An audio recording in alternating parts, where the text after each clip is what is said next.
What's up guys, and welcome back to our channel. My name is Sydney and you're on the Connor and Sydney channel. Today I'm making a video to talk about the weirdest parts of pregnancy that nobody tells you about. So these are like the weirdest symptoms that you get during pregnancy and just things that you find out that you had no idea actually happened. And probably when you're pregnant you'll be like Googling to see if these things are normal, and they totally are. So I'm making a video right now for those of you who maybe aren't pregnant or haven't had kids yet, and one day when you do have a baby you'll think back to this video and remember some of the things that I told you and realize that these things are actually very normal and you won't be so caught off guard by them like I was. I've talked to several girls that are also pregnant right now, and we all talk about like all the weird things that we found out during pregnancy that nobody told us, and we're like, it would have been nice to have like some sort of warning so we weren't so like weirded out when some of these things started happening. I know I haven't made a video in forever and I'm so sorry, but honestly my brain has not like been creative or working properly like hardly at all during this pregnancy. So I just have really lacked creativity and I've lacked a lot of motivation, but I'm trying to get back into it. So if you guys have things that you wonder about, let me know in the comments, or like things that you want us to make a video on. I'm more than happy to keep making videos. I want to keep making videos, but I just cannot think of good ideas right now. All right, so as we get started, I just want to let you guys know, in case you haven't noticed already, I am not a doctor. I am just a pregnant lady who has discovered a lot of things through personal experience, through Google, through friends that are pregnant, through conversations with other pregnant women or women who have had babies. So these are not like my medical advice to you guys. It's just me talking about experiences that either I have had or friends of mine that have had that we wish we would have been warned about. So the first misconception is that morning sickness is morning sickness. It absolutely does not have to just happen in the morning. I was sick all day long, every day, pretty much for the first trimester, and a few weeks into the second trimester, I was still having trouble with being very sick. And I'm not kidding you when I say I was maybe even more sick at night. I would wake up feeling very sick. It would sometimes ease up during the day. It would hit me anytime I was getting hungry. So you have to keep eating to be able to make yourself feel less sick. Some nights I would lay down in bed and I would literally have to get up from bed when I'm trying to fall asleep, and I'd have to go throw up again. Or I'd wake up in the middle of the night and run to the bathroom and throw up. Like, it was pretty consistent throughout the whole day. And I think people just make it sound like, oh yeah, morning sickness, you wake up and you don't really feel the best. But no, just so you know, in case it happens where you're sick all day too, it's very normal, and I've heard this from a lot of people. The second thing that nobody really tells you is when you say you're nauseous, especially during that first trimester, that doesn't mean you're always in the bathroom throwing up. I did throw up a decent amount, but more than throwing up, I was always gagging. Like, everything made me sick, and I would have to run to the bathroom to sit over the toilet and dry heave, because a lot of times you don't even have very much in your stomach, especially first thing in the morning. If you do wake up and you have that morning sickness where you immediately feel like you need to go to the toilet, you're not always going to be throwing up because there's not anything to throw up. So I found out some girls that have terrible morning sickness, or terrible, I should just call it nausea, never even throw up during their whole pregnancy. It's just dry heaving every time they go to the bathroom. So a lot of these people do feel very nauseous, but nothing ever comes up. For me, I did throw up quite a few times, but it was honestly less painful when I did throw up, because when I would be feeling nauseous and I'd go to the bathroom and all I would do is dry heave, that would last a really long time. And so that's something else that nobody told me, is that sometimes you'll just dry heave and your body will not be able to make it stop. Like, it'll just be a pressure right here and or in your throat, and it'll just keep pushing over and over and it won't stop, and it would be so much pressure in your face by the time you're done. I would have like tears covering my face because it's just like everything is wanting to come out of your face at that moment and nothing is happening. So all the pressure is like coming out of your eyes and maybe your nose. But yeah, that like nausea does not always just look like going to the bathroom, throwing up, wiping it off and being good. Sometimes it looks like going and dry heaving for like 5 to 10 minutes and not being able to leave the bathroom because it just won't stop pressing on your throat. So still kind of related to that same thing is everybody always says that you're so hungry during pregnancy, and so you think like, oh, I just want to eat everything. But something nobody tells you is that I, for example, had a very frequent appetite, and I would always, like every 2 hours, apparently it hits you that you need food during pregnancy. At least during that first trimester, and almost 2 hours on the dot, it would always hit me that I would feel like I'm starving, but as soon as I would eat a little bit, I would already be full. So I told people I had a very frequent appetite, but a very small appetite. Like I never wanted to sit down and just eat and eat and eat the way that I did before I was pregnant. I had to always have snacks with me. Before I was pregnant, you could like make it through the hunger or make it past the hunger. But when you're pregnant, it seems like you get sick so much more when you're not eating. So you kind of have to keep eating to keep yourself from being sick. Along with that, everybody always acts like, yeah, pregnant women are eating so much. But what I didn't realize is, at least for the first trimester and a few weeks past that, I had no idea that you don't want to eat at all for that first chunk of pregnancy. Because for me, I had food aversions like so severely. Everything grossed me out. Like just finding something to eat was seemingly impossible. Like we would walk around Walmart and I would just try and find things that like maybe I could eat that this week. So I was getting weird things, like I got Pop-Tarts, I got Chex Mix, I got a bag of Cheetos. Like I was picking up random things that weren't healthy for me, but I was just like, I can't eat anything right now, so I need a few things to just eat when nothing else sounds good, so I at least have something in my body. And my doctor specifically told me in the beginning that you can catch up on all your health later on, but in this first trimester, we just need you to be able to keep some food down. So find something you can keep down, even if it's a milkshake, and you need food. So I had no idea that I was gonna have to do that, and that doctors would instruct you to like eat some junk food and just try and keep whatever you can down, because that's how badly you won't want to eat. And foods that I had no idea that foods that sounded good before, or foods that you were obsessed with before, you might not want to touch for your whole pregnancy. I'm kind of going on this food thing for a little bit, and then I'll go on to some more interesting, weird stuff. But another thing that nobody tells you is, so they tell you that you're going to have to be hydrated. Like that's something that I understood going into pregnancy, but nobody tells you that water is going to completely gross you out. And I've heard this from multiple other pregnant girls, that you just don't know what to drink during that time because water is so gross. So you have to find all different sorts of ways to continue getting hydrated. Okay, so now moving on to other things that nobody told me going into pregnancy is that Braxton Hicks doesn't have to hurt. I knew what Braxton Hicks were before getting pregnant, and most of you probably do too, but I thought it meant like, oh my gosh, I need to go to the hospital, I must be going through labor. And for some people it really is like that. But I didn't know that for a lot of people, you either don't feel it when you're having Braxton Hicks, or you do feel it, but it's just slight discomfort. And that's how it's been for me. You'll just feel your belly get really tight for just a little bit, maybe like 30 seconds or whatever, and then it'll ease up. But I'll show Connor all the time when I'm like, oh my goodness, look at this, and I'll like poke my belly, and it'll just be like a rock. Like it won't move at all when I poke it. So I always thought that was gonna like scare me or be like extremely painful. But for me personally, I was one of those people, or I have been one of those people, where it hasn't been anything extreme. It's just a very mild tightening on your belly and nothing that you really think twice about. Something else that I guess I never really thought about, or nobody told me about, is that sometimes your baby will lay on one side of your belly.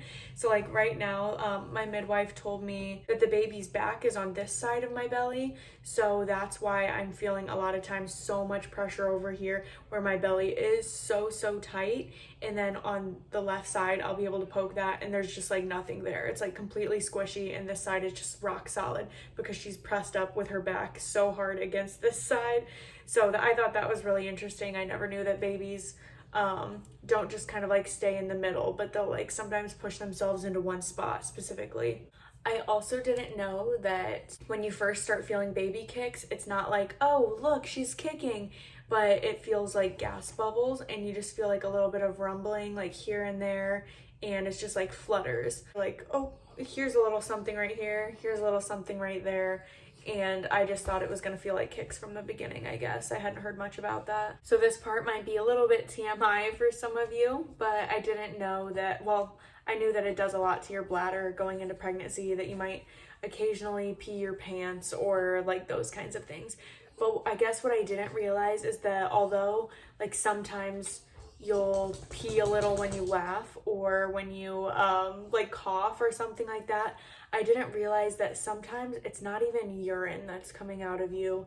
It's like it's that disgusting word that I don't even want to say, that DISCHARGE word, but a little bit will just sneak out here and there. You might go to sit down and it a little bit sneaks out, or you might go to tie your shoes and a little bit sneaks out.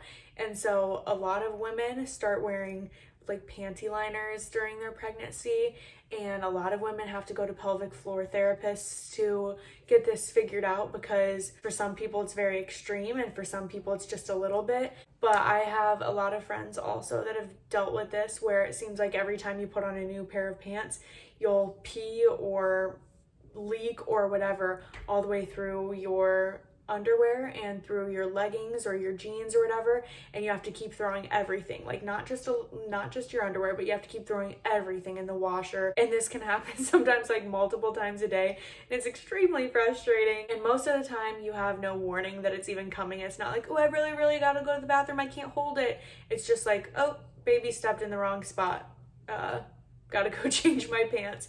Or it's like you go to sit down and you're like, wow, didn't expect that, didn't know that was coming. So you kind of got to be prepared when you go out in public to have like liners or something in your purse with you, just in case it does happen, or in case you want to wear one all the time so that you don't run the risk of that happening in public somewhere. So yeah, that has just been like really interesting to experience. I had a friend warn me about that a few months ago, and I was just kind of like, okay, hope that doesn't happen to me. But yeah, you know. Something else I guess I didn't realize, like, okay, so a lot of these are like partial, like people tell you half and then you don't know the rest. So I knew that people say sleeping is very uncomfortable during pregnancy because it's hard to get comfortable. But for me, the reason it's been hard to get comfortable is because they tell you, if you look online, they say don't sleep on your back because the pressure of the uterus can like squish some, like, I don't know if it's like a vein or an artery or something, but it can cut off like circulation to the baby. So you don't want to do that. And it says the same thing can happen if you sleep on your right side. So they say don't do that. And obviously you can't sleep on your stomach. So pretty much they tell you try and only sleep on your left side. And so me wanting to be extra careful and protect my baby, I just say, okay, I'm not going to risk anything. I'm going to sleep on the left side all the time.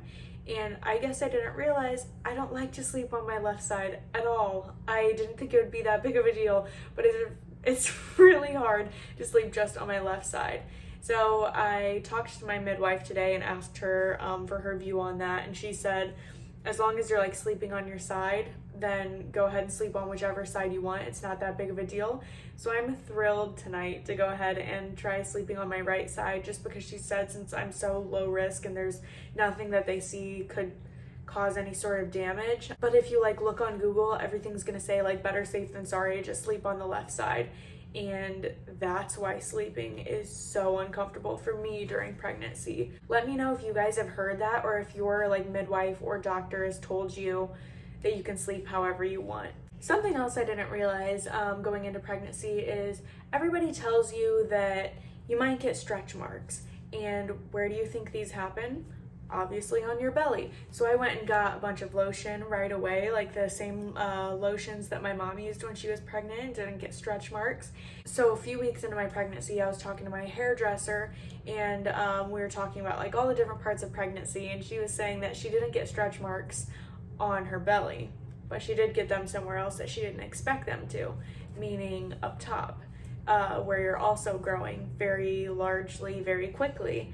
And she said she didn't know this could happen, and so this caught me off guard, and I immediately, like, I was only a couple weeks into my pregnancy, but I started lotioning on all these different places. I lotion up top, I lotion my belly, I lotion my hips, my butt, like all the places that are growing very rapidly.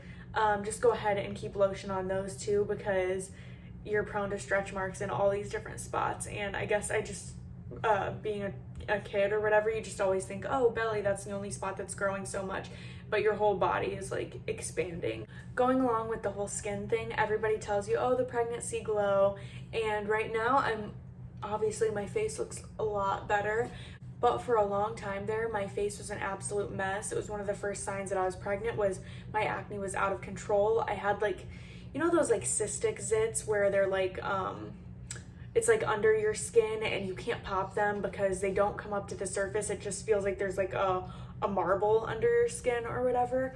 I had those all over my neck, all over my chin, I think maybe on my forehead, and like all over my back. And so it was just like out of control. And I mean, I had acne growing up, but that was like really bad, like worst I've had since I was like 14 maybe. And it was completely covering my chest, my shoulders, my back, everything. Horrible acne. And I guess this is pretty common for pregnancy or like people that struggled with acne prior to getting pregnant or like in their teens or whatever. So I was obviously someone that was going to be prone to it since I struggled with it so much when I was younger, but I had no idea that you may not have that pregnancy glow, but instead you may have your skin just a complete wreck. But my face has gotten better. I'm not going to show you my back though. I've had doctors tell me though, and I guess if you look for different remedies on Google, it'll often tell you that this is probably going to continue through your whole pregnancy and it'll probably clear up after your pregnancy. So there's not a whole lot you can do. You don't want to be using like a bunch of harsh like chemicals on your body or anything that's going to possibly hurt the baby. So it's best to not try a whole bunch of new products unless your doctor like tells you that they're good for maybe helping your acne, but otherwise you kind of just got to deal with it and wait for you to have the baby and things should clear up after that. But I'll let you know if they actually do clear up later. Another weird symptom nobody ever told me about is you may have a metallic taste in your mouth. This was mostly like first trimester, like you know when you're about to throw up and it feels like you're overproducing saliva, or like you have so much saliva in your mouth and it almost starts to taste like metallic or something. It's very hard to describe until you've experienced it, but that's something you'll probably have during your first trimester. Also, I didn't know that congestion, like nasal congestion, was a huge symptom during pregnancy.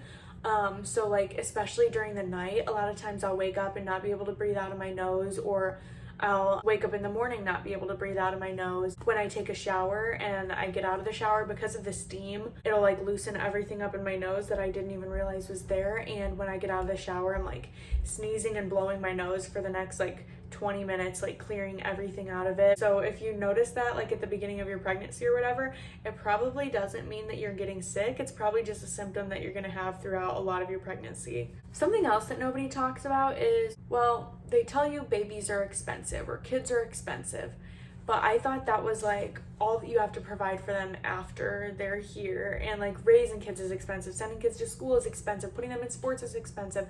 But I didn't realize that like part of it is just like having the kid is expensive.